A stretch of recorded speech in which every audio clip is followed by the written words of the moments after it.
मौलाना बख्श पाकिस्तान से समाहत शेख अब्दुल अज़ीज़ बिन बाज़ मुफ्ती ममलकत सऊदी अरब से ये जानना चाह रहे हैं कि उद्हिया क़ुरबानी के जानवर का क्या हुक्म है और क्या ऊँट के अंदर 7 हिस्से डाले जा सकते हैं। सुनते हैं समाहत शेख अब्दुल अज़ीज़ बिन बाज़ ने उन्होंने क्या जवाब दिया।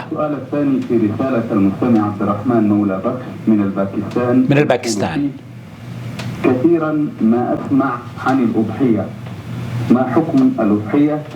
हम ये जानना चाहते हैं इस जानवर की क़ुरबानी का क्या हुक्म है, ये वाजिब है, सुन्नत है और इसके बारे में। और हम हमारे इलाक़े में जानवर, बड़े जानवर भी ज़िबा होते हैं, ऐसी सूरत में हमें बता दीजिए कि क्या 7 हिस्से जानवर में, बड़े जानवर में किए जा सकते हैं या नहीं। समाहत शेख अब्दुल अज़ीज़ बिन बाज़।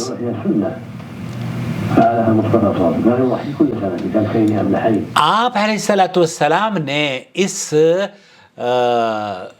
अपनी हयात तय्यबा में 2 जानवर ज़िबा किए हैं, एक अपनी तरफ से और एक अपनी उम्मत की तरफ से, और ये सुन्नत हैं और इसके सुन्नत होने में किसी को भी इख्तिलाफ नहीं है।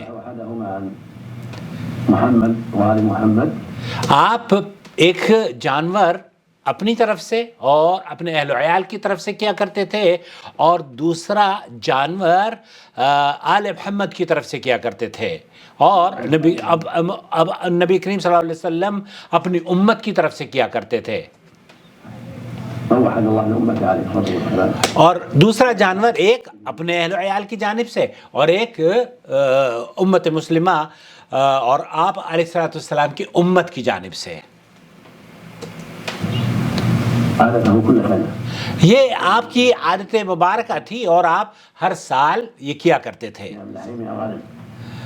अलगनम, वो जो हमारे यहाँ बकरे और या दुम्बे या जो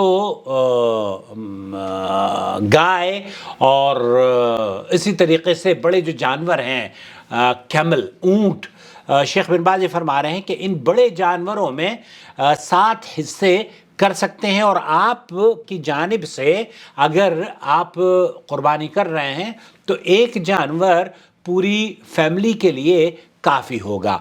तो मेरे ख़्याल से जो बात यहाँ समझाने की गरज से आपकी खिदमत में इस मुख्तसर से वीडियो में पेश करना चाहता हूँ वो ये कि जानवर ज़िबह करना वाजिब नहीं है, ये मसनून अमल है। उम्मीद है वज़ाहत हो गई होगी। वस्सलामु अलैकुम वरहमतुल्लाहि वबरकातुहू। आपका भाई मोहम्मद आकिल जद्दा से।